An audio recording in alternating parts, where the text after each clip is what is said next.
संवरण एक चंद्रवंशी सम्राट थे। संवरण भगवान सूर्य नारायण के अनन्य भक्त थे। एक बार वे अकेले ही आखेट के लिए निकल गए और वन में भटक गए। उसी दौरान उन्होंने सरोवर के पास एक स्त्री को देखा।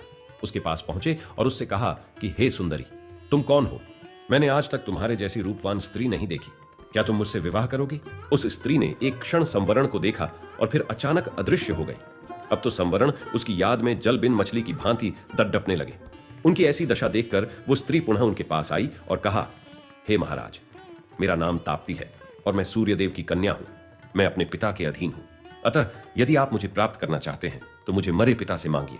ये कहकर वो पुनः अदृश्य हो गई। उन्होंने निश्चय किया कि वे तप कर सूर्यदेव को प्रसन्न करेंगे और ताप्ती को प्राप्त करेंगे, तब घोर तपस्या की। ऐसा हठ देखकर सूर्यदेव प्रसन्न हुए और उसे अपने दर्शन दिए। संवरण ने कहा, हे प्रभु, मुझे आपकी पुत्री ताप्ती के अतिरिक्त और कुछ नहीं चाहिए। यह सुनकर सूर्यदेव ने ताप्ती का विवाह संवरण से कर दिया।